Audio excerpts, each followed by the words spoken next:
YCP chief మాజీ CM YS Jagan సొంత ఇలాకాలో TDP Janasena BJP కూటమి ఘన విజయం సాధించింది. వైసీపీకి చెక్ పెట్టడానికి కడప ఉమ్మడి జిల్లా నుంచి కూటమి ఎమ్మెల్యేలో ఎవరికి మంత్రి పదవి వస్తుంది అని అందరూ ఆసక్తిగా గమనిస్తున్నారు.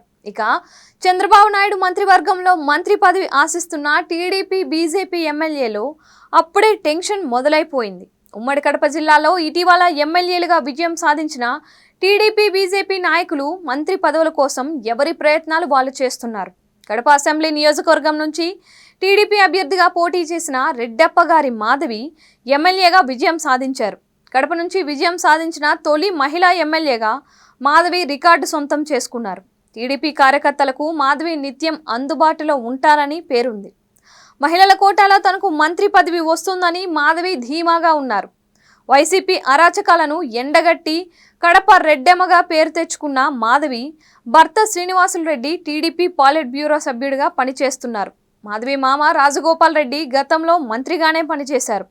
శ్రీనివాసులు రెడ్డి భార్యగా మాధవికి కడప జిల్లా టీడీపీలో మంచి పేరు ప్రఖ్యాతలు ఉన్నాయి. మాధవి కూడా మంత్రి పదవిని ఆశిస్తున్నారు.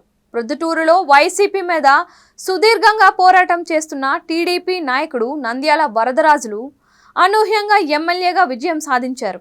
82 ఏళ్ల వయసు ఉన్న వరదరాజుల రెడ్డి వచ్చే అసెంబ్లీ ఎన్నికల్లో తాను పోటీ చేయనని, తనకు మంత్రిగా ఒక్క అవకాశం ఇవ్వాలని టీడీపీ అధినేత చంద్రబాబుకు మనవి చేశారని తెలుస్తోంది.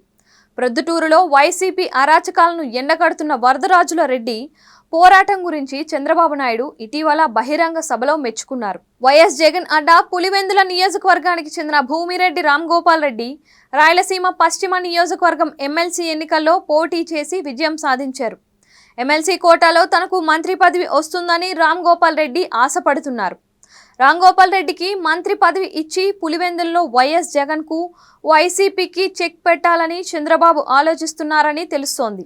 వైసీపీ చీఫ్ వైఎస్ జగన్ మేనమామ వైసీపీ అభ్యర్థి రవీంద్రనాథ్ రెడ్డి పోటీ చేసిన కమలాపురంలో టీడీపీ అభ్యర్థిగా పోటీ చేసిన పుత్తా కృష్ణ చైతన్య రెడ్డి ఎమ్మెల్యేగా విజయం సాధించారు. కమలాపురం వైసీపీ కంచుకోట. గతంలో కమలాపురం నుంచి పోటీ చేసిన కృష్ణ చైతన్య రెడ్డి తండ్రి పుత్తా నరసింహారెడ్డి వివిధ కారణాలతో ప్రతిసారి ఓడిపోతూ వచ్చారు. ఈసారి పుత్తా నరసింహారెడ్డికి టికెట్ ఇవ్వాలని, తాను పోటీ చేయనని కృష్ణ చైతన్య రెడ్డి మొండికేశారు. అయితే నారా లోకేష్ జోక్యం చేసుకుని కృష్ణ చైతన్య రెడ్డికి నచ్చచెప్పి ఆయనతో పాటే పోటీ చేయించడంతో ఆయన విజయం సాధించారు. కృష్ణ చైతన్య రెడ్డి కూడా మంత్రి పదవిని ఆశిస్తున్నారు. టీడీపీ మాజీ చైర్మన్ మైదుకూరు టీడీపీ ఎమ్మెల్యే పుట్టా సుధాకర్ యాదవ్ కూడా మంత్రి పదవి రేసులో ఉన్నారు.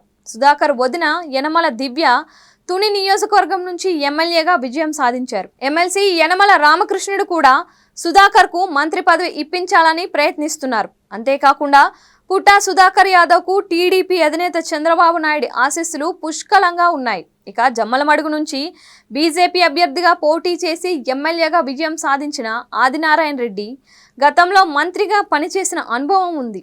ఉమ్మడి కడప జిల్లా నుంచి మంత్రి పదవులు ఆశిస్తున్న వారిలో మంత్రిగా పనిచేసిన అనుభవం ఉన్న ఏకైక నాయకుడు ఆదినారాయణ రెడ్డి. వైసీపీ నుంచి టీడీపీలో చేరి మంత్రి అయిన ఆదినారాయణ రెడ్డి తరువాత బీజేపీలో చేరారు. కమలాపురం బీజేపీ ఎమ్మెల్యే ఆదినారాయణ రెడ్డితో పాటు Dharmavaram BJP MLA Satikumar, Adoni BJP MLA Parthasarathi కూడా మంత్రి పదవులు ఆశిస్తున్నారు. కడప జిల్లా నుంచి కూటమి అభ్యర్థులు 5 మంది ఎమ్మెల్యేలుగా విజయం సాధించడంతో వారితో పాటు పులివెందులకు చెందిన ఎమ్మెల్సీ రామ్ భూపాల్ రెడ్డి కూడా మంత్రి పదవిని ఆశిస్తున్నారు. మొత్తం మీద ఉమ్మడి కడప జిల్లా నుంచి మంత్రి పదవి ఎవరికి అవకాశం వస్తుందో అని వేచి చూడాలి.